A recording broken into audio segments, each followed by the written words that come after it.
আমি এবার এইটুকু জানি। পিছনে যাব না, পাল তুলে দাও দাও দাও দাও, প্রেমের জোয়ারে ভাসাবে দুহারে, বাঁধন খুলে দাও দাও দাও দাও।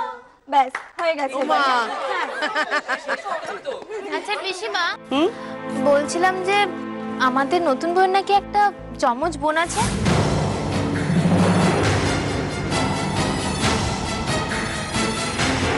কই, তাকে তো দেখতে পাচ্ছি না। এই আসল লোক এসে গেছে, তাকে জিজ্ঞেস করি। আচ্ছা করি, তখন থেকে তো শুনেছি তোমার একটা যমজ বোন আছে, তাকে একবারে তুমি দেখতে পেলাম না। আর আমরা সবাই জানি সেও খুব ভালো গান গায়, সে কই, তাকে গান গাইতে হবে। তাকে ডাকো, আমরা দু বোনের গান একসঙ্গে শুনবো তো নাকি? এই দেখো। আচ্ছা তুমি থামলে কেন? তুমি থামলে কেন? এই কি কথা, একটা অত সুন্দর গান তুমি মাঝ পথে থামিয়ে দিলে? তোর কোনো গানের খাতা আছে বা ছিল বলে তো কোনোদিন শুনিনি, ঘরেও খুঁজে পেলাম না। এটা কোমলের খাতাটা ছিল টেবিলের উপর, এটা দিয়ে কাজ চালিয়ে নে, ধর।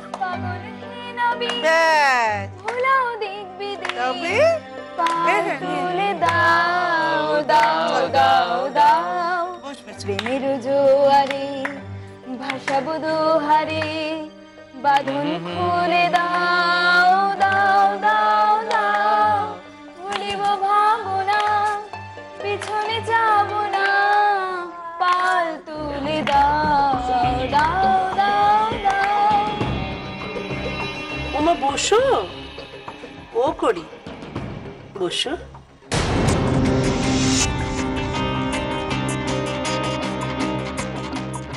ব্যাস আর না, কিন্তু এবার ফিনিশ।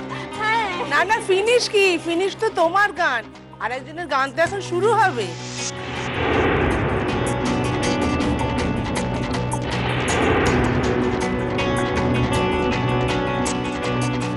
খুব ভালো একটা গান শোনাও না করি, মনটা যাতে খুব ভালো হয়ে যায়।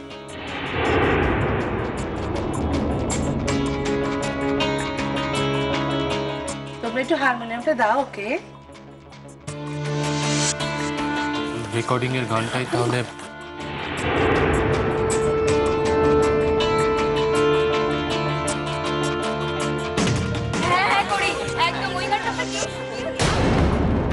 কোমল, রাগ করিস না, অনেক বড় সুযোগ পেয়ে গেলাম একটা। নিজেকে আরো উপরে দেখতে পাচ্ছি আমি, এই সুযোগ আমি আর হারাতে চাই না। তাই তোকে মিথ্যে বলে আমি মুম্বাই চলে যাচ্ছি, ফিরবো কোনো একদিন, দেখা হবে। তোর বিয়ের জন্য অভিনন্দন রইল।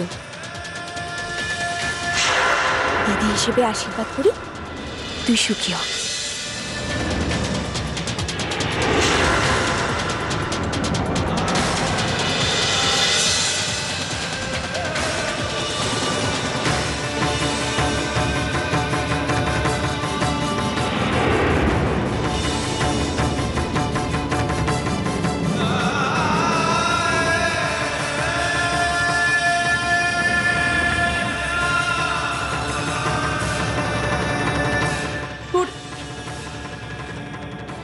দেখছি করি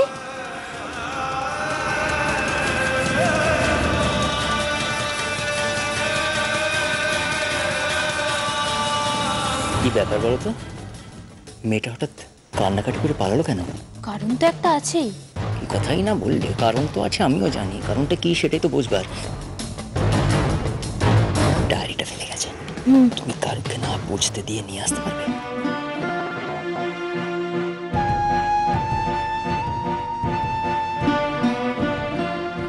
কি আবার হবে, এরকম তো হয়। আসলে কি বলতো, একটা মেয়ে, তার সদ্য বিয়ে হয়েছে, সে তো বুঝতে পারছে একটু বাদে তাকে সব কিছু ছেড়ে অন্য জায়গায় চলে যেতে হবে।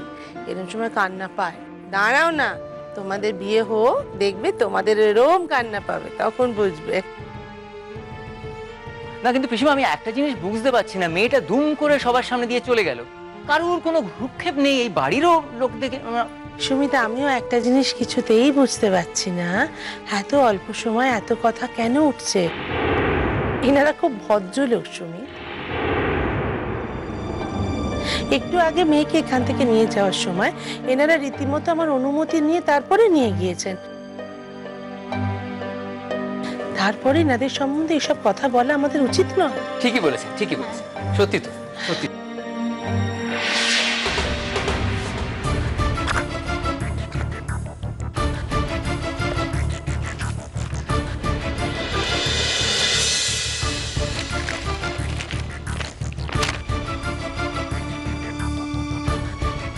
কি দেখছো এটা?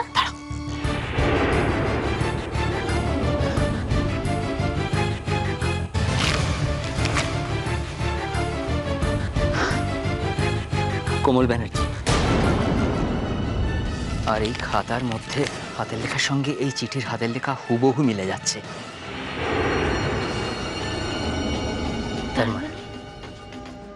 তার মানে আমাদের হাতে প্রমাণ এই মেয়েটা করি নয়, কোমল ব্যানার্জি। কি বলছো কি?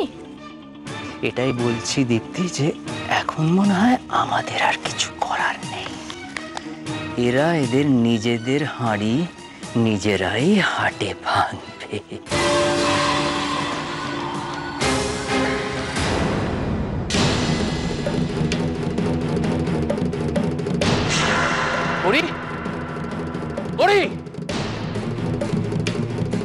দাঁড়া,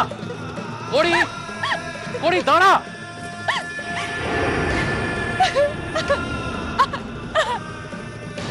করি, কি হয়েছে তোর?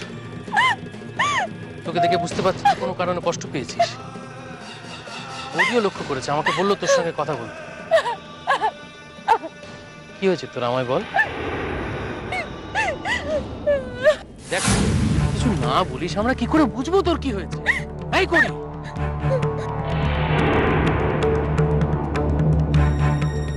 আমি করি নই, আমি কোমল, তোমাদের কোমল কাকাই।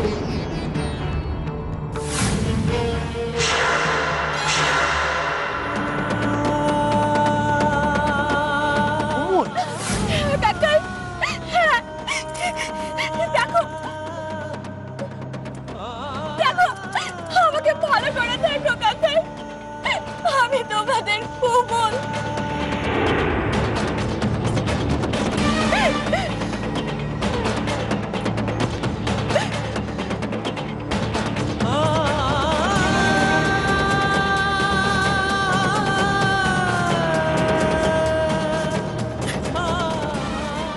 করি মুম্বাই চলে গেছে? কখন? আজই কাকাই, বিশ্বাস করো, আমি জানতাম না, আমি জানতাম না যে দিদি মুম্বাই চলে যাবে। আজকে হঠাৎই আমাকে ডেকে বললো যে আমার শোনাবো না, আমার কথাটা একটু শোন। আমি না গেলে আমার খুব বড় ক্ষতি হয়ে যাবে। ক্ষতি? কিসের ক্ষতি? সে তুই বুঝবি না। কোথায় যাবে তো বলো। দেখ না, একজনের সঙ্গে আমাকে দেখা করতে যেতে হবে, যেতেই হবে। তার মানে তখন আমার সামনে দিয়ে যে বাড়ি থেকে বেরিয়ে গেল সে তুই নয়, করি। অথচ আমি একটি বারের জন্য চিনতে পারলাম না। কি করে চিনবে কাকাই? মা যদি আমাদের চুলের সিঁথি আলাদা করে না দিত, তোমরা আলাদা করে কখনো আমাদেরকে চিনতে পারতে বলো?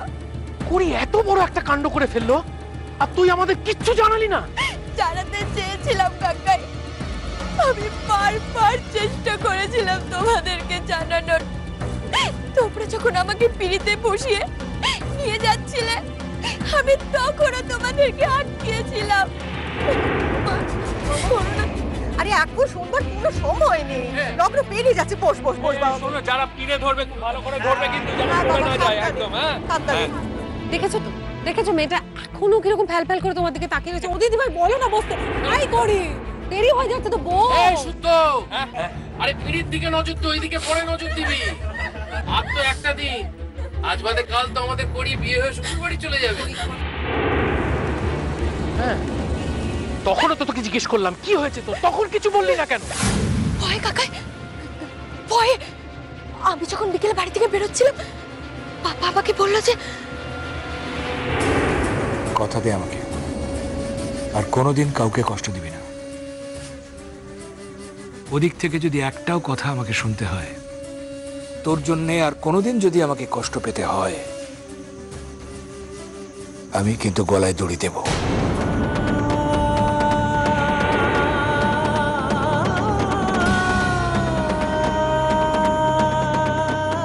আমি এই ভয়ে কিচ্ছু বলতে পারিনি কাকাই। বিশ্বাস করো,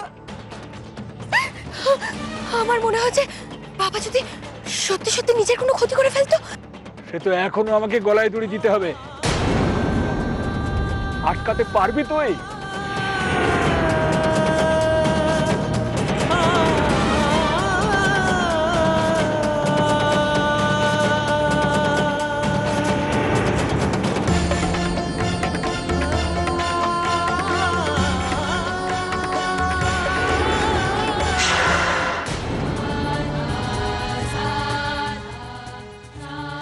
তুই কি করছিস?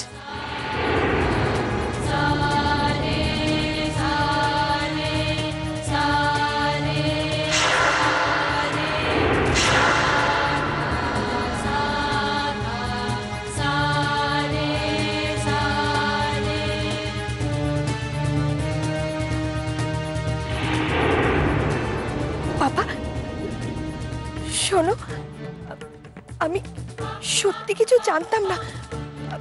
আমি জানতাম না যে দিদি আর ফিরবে না। দিদি বলেছিল 1 ঘন্টার মধ্যে।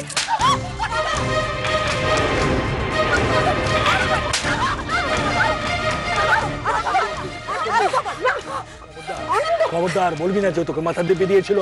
খবরদার বলছি। বলবো না। দিদি আমাকে মাথার দিব্যি দিতে চেয়েছিল, আমি শুনিনি। এখন শুনলি কেন?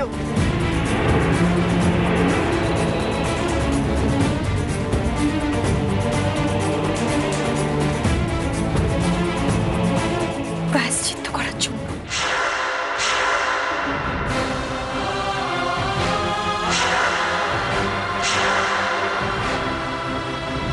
প্রায়শ্চিত্ত? কিসের প্রায়শ্চিত্ত?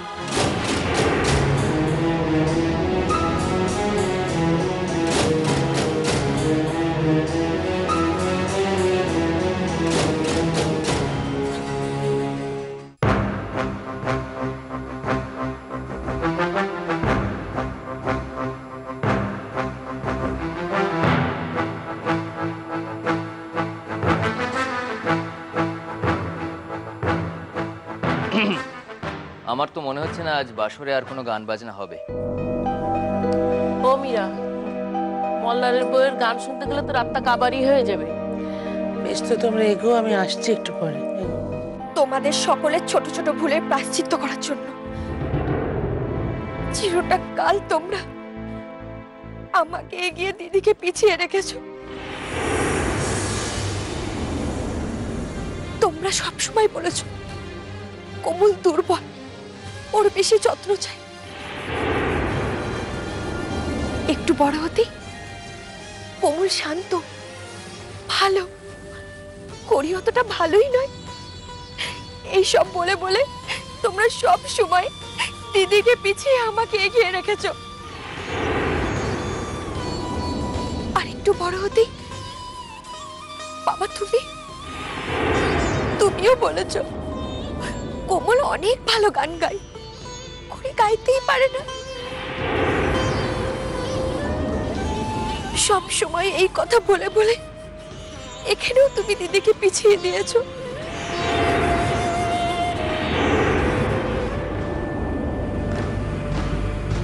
মা, দিদি যখনই তোমাকে কিছু বলতে এসেছে তুমি বলেছো তুই পারবি, তুই কথা রাখবি। যদি কোমল হতো তাহলে না বিশ্বাস করতাম।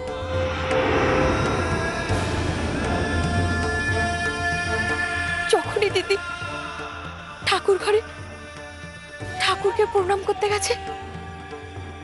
ঠাম্মা তুমিও তখন বলেছ এটা কে রে, কোমল না করি?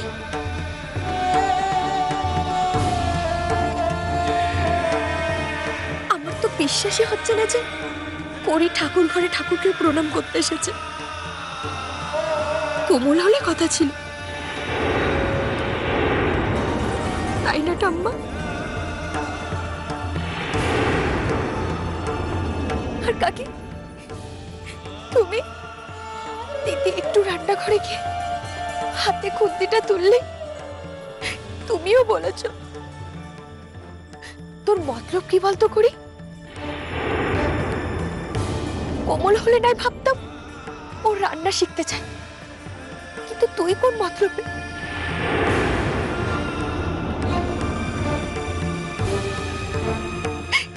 এই সব বলে বলে তোমরা সব সময় ওকে পিছিয়ে দিয়েছো, ওকে বোঝানোর চেষ্টা করেছো তোমাদের কাছে আমার অনেক দাম।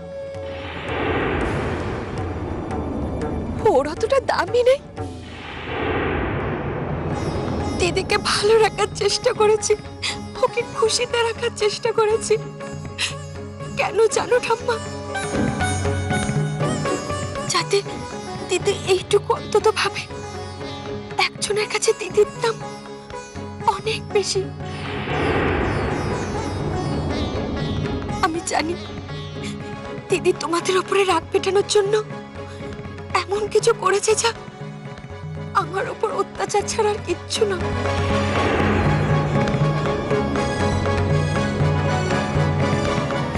তবুও আমি মেনে নিয়েছি, শুধু একটাই কারণে, যাতে দিদি খুশি হয়।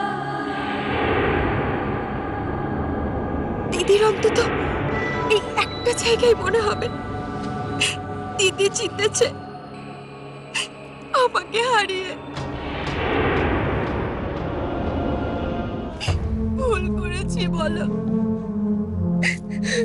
ভুল করেছি বাবা, বলো। না মা, তুই কোনো ভুল করিসনি, সব ভুল আমরা করেছি।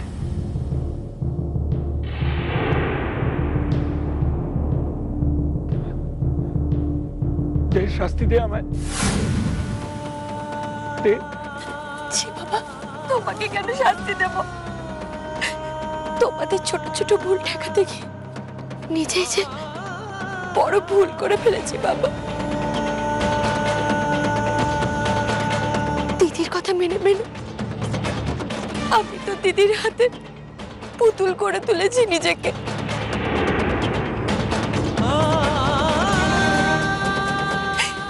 দিদিকে এগিয়ে দিতে গিয়ে আমি কতটা পিছিয়ে পড়েছি বাবা। আর দিদি পিছন ফিরে তাকিয়ে আমাকে দেখতেও পাই না।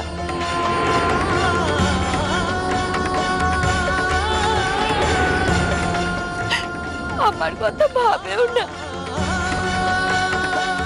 আমারই তো দোষ বাবা।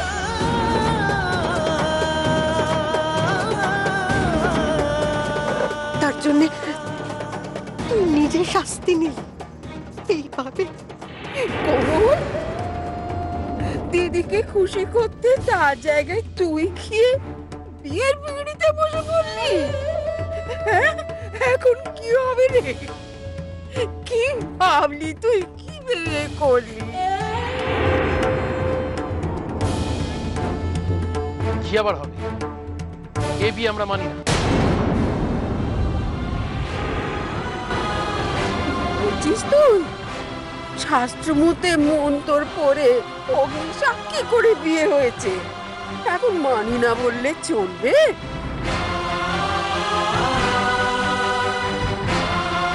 কিন্তু মা, ওরা যখন সব সত্যিটা জেনে যাবে তখন কি হবে বলুন তো?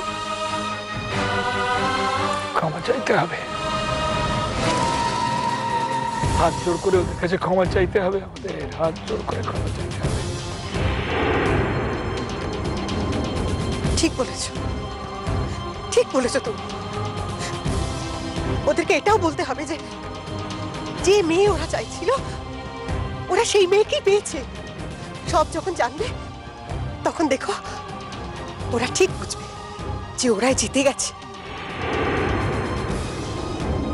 তবে জানো, যা ওদের কাছে গিয়ে ক্ষমা চেয়ে নে, যা। না